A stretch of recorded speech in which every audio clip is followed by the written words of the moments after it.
Welcome to today's episode of Wellness Wednesdays. I am Dr. Katherine Brown, your host.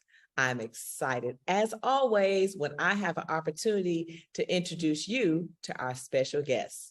Today in the studio is Rosalyn Jackson. Welcome. Thank you so much. I'm so excited to be here with you today. We are excited to have you.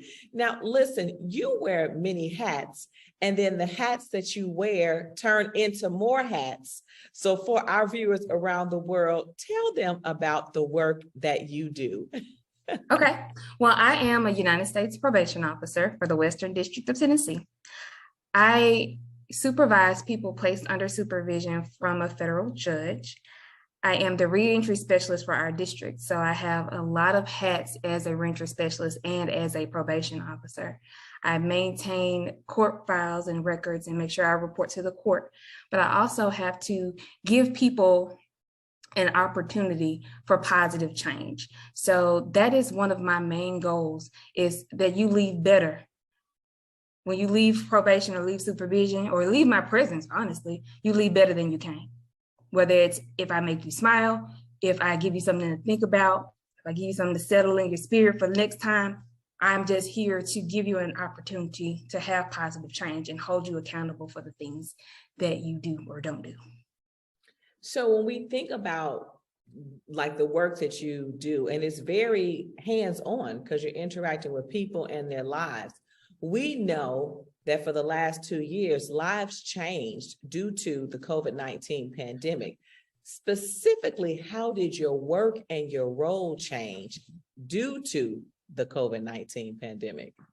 So the way that we do work had to definitely change due to COVID. Initially, we didn't know what was going on with COVID. They were just like, okay, get out of y'all offices for 2 weeks and y'all are going to work from home and we'll figure this out. It's going to take 2 weeks. And 2 weeks turned into 2.5 years. So in the past 2.5 years, we have had to learn to adjust to a virtual setting. We had to learn to supervise our clients through virtual means, Google Meets, FaceTime, and then, of course, going to see them at their homes and at their jobs, and may not be able to go in, but see them outside of their homes and just talk to them outside of their homes. But we still had to maintain contact with our people under supervision. So the work didn't change. The way we did it had to change. And so now we are getting back into going into homes and making sure that we're supervising people pre-pandemic way. But we definitely still have incorporated the internet reporting and all of those type things so that we can maintain our contact with our people and still afford them the opportunity for positive change. Did sentences get did things get reduced, or it just pretty much stayed the same and you pivoted? Because I was told in some places there were reduction. Yes. So we had a lot of people who wanted to get compassionate release from prison. And one day the Bureau of Prisons said that they were going to release, a whole bunch of people. So they came out to our district. We had over 60 or 70 people come out at one time. Which is like all in one day. So it was like an immediate release type of situation. So people definitely were trying to get out of prison early because of prison overcrowding and COVID being inside of the prison and, them not being able to escape that. So most of the people that were doing that had like medical issues or things that they were at a high risk population for COVID. So the judges would have to grant them a reduction in their sentence so that they can get out. And then they came to supervision, and some of them didn't have home plans. Some of them did not have a place to go, or they didn't have anything planned out because they had no idea that they were going to be getting out. So we have had to navigate that. It's been challenging, however, rewarding. Any new challenges are rewarding for us in the end because we get to learn and we get to expand. Oh, I love it. Okay, I want to pivot just a little bit because your role, as you shared, you're dealing with lives. But how did you navigate your personal life during the pandemic, plus all of these different things that you had to do? Because that sounds like it could potentially be very, very challenging.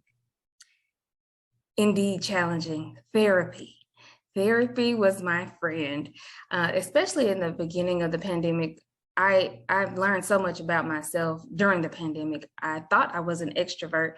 I learned that I like being by myself. So I like being at home. So I'm learning just to be with myself and be okay with it. I also learned that I had too many hats. So I've learned to kind of put things back on people. Mm-hmm. If it's something that they can handle, I've learned the power of no. And I learned that no is a whole sentence by itself. It doesn't need anything but a period behind it. Yes. I don't have to explain no. No is just no. So I've learned that, and I've learned the power of my no to keep myself sane. Yes. Okay, so I am staying in that lane with you for a second, because this is Wellness Wednesdays. Right. And there is something powerful about the word no, but I love how you phrase it. Your no is your no, and no, a period comes after it. What are the benefits of that you've seen, but how did you get to that point where you understood that no was okay? It took me a very long time, because I used to stretch myself so thin, and I would be trying to run here, run there, do this, do that, do this for all of the people. And then I had to learn that if I don't show up for me, then I can't show up from people. And I learned through therapy that, we're supposed to give out of our overflow. So that means our cup has to be full, and then we can give. But if our cup isn't full and we're doing too much, then we're not giving out of a good place, a healthy place. So learning how to say no, or me learning to say no in some instances, would help me to keep my cup full for those yes moments where I could get out and do whatever it needed to be done. I love it. Look, I'm gonna tell you what, Rosa, we probably could just close the episode right now and oh no. No. I mean, for someone at home, please practice that. She said no. So did you have a good day today? I mean, that's the no, because we're moving on to the next subject, because I've already said no, and there's nothing else I'm going to say after that. I don't owe you an explanation. I don't owe you because my dog got sick and I cried. I don't know. So how was your day? Oh, this is good stuff. You've just helped somebody be well. I hope so. It's a power in your no. It's a power in your no. This power in your no. All right. So what do you have that you're working on community-wise? What's new in your world?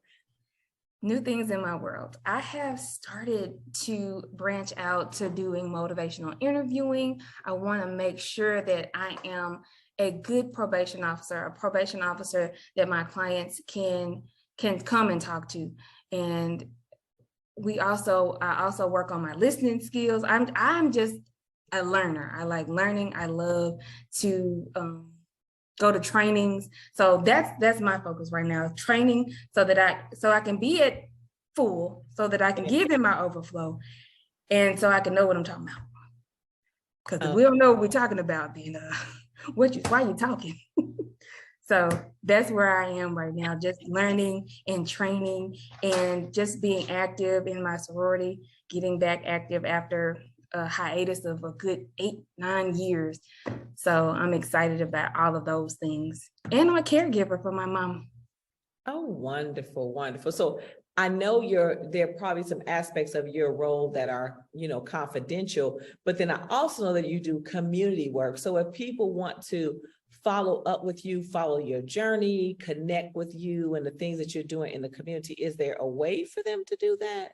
Definitely. I am on Instagram at Miss R Jackson 10, and I post a lot of inspirational things on Instagram. I try to post when I see something that makes me happy. I post that, and pictures that make me happy. So I love nature and rainbows and stuff like that. So if I see a cool rainbow, I'm snapping, and we're gonna post that just to make people smile. Because if nothing else, anybody that's in my presence, I want them to leave better than when they came.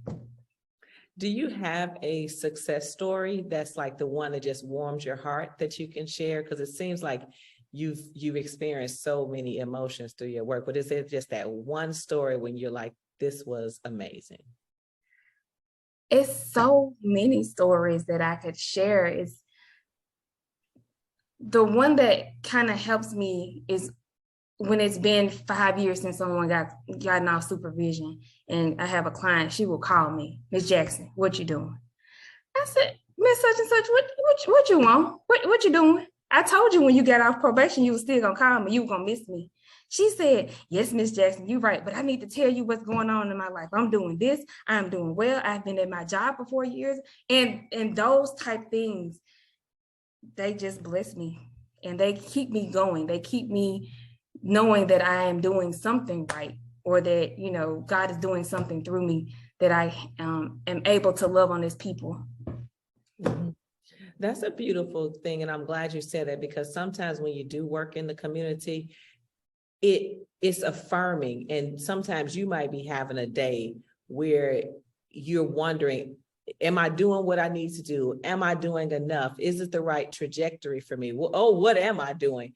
And when you get those special calls that call you to just say, what are you doing? And you made a difference in my life. I'm not sure people understand how much that really means to people, to get those random calls, because that's a true act of kindness. Yes, and I appreciate them. Sometimes I see my clients in the community and I'll know who they are, but they won't remember me. I have on a mask, they won't see my face, and I'll pull my mask down. And I saw one of them about 2 months ago, and she just ran up to me and just hugged me. She's like, Miss Jackson, I miss you. I just want to let you know you helped me so much. And I was like, what did I do to help you? You tell me. She said, you never gave up on me. You never gave up. After everything I put you through, you did not give up. That's it. And listen, you give hope. So that's what I'm hearing. You're a person that gives hope. And particularly with everything we've gone through in the world over the last 2 years, we need people that give hope. So thank you for your service. And thank you for all that you do. Just keep inspiring people. Before we end for today, is there anything that maybe I haven't asked you that you want to share? Because I know you are a reservoir of knowledge. For people who don't ask for help, start asking for help. It will help you to ask people to help you. A lot of people are stuck on that. I can do it myself. I'm an independent person. I can do. The only person that can do all things is Christ. We need help, and we have to not be afraid to ask for help. And that's something else that I've learned through therapy. Wonderful. And thank you for sharing, but for even sharing that, because there might be someone watching who is considering therapy, who maybe says, I don't know, because you know how we have these unwritten stigmas, but really a lot of people have been utilizing and going to therapy to get help and to be well. And that's a good thing. It's an awesome thing. And I really, really just encourage our men to go through therapy. And it's not to say that somebody is crazy if they go through therapy. I believe everybody needs a little couch time. That's what I call therapy, even though I'm not sitting on the couch, but everybody needs a little couch time. So I feel like everybody needs a sounding board that they can bounce their ideas off of, and someone that will challenge their thinking. Because I mean, so a man thinketh, so he is. So we need to make sure that we have people in our lives that challenge our thinking, especially if we have negative thinking, so that we can do better actions and have better outcomes. I love it. Well, again, thank you so much for being here. Now, once you come on Wellness Wednesdays, don't be surprised if I call you back, because I'm going to want to hear how you're doing and what's exciting in your world. So love it. I just want to say thank you so much. And for our viewers around the world, you've met Miss Jackson. You hear about the amazing things that she's doing in the community for other people, but also that she's taking time to take care of herself through therapy, and also through 2 powerful letters that form the word no. And then she puts a period. That's just a beautiful way to end this episode. Is a reminder to you that you matter and your health matters. And you should never, as you navigate, life and just being well, never compromise that. And I think that's what we take away from you today, Ms. Jackson. Well, thank you. Thank you so much. Thank you. Until next time, like this message, share this message.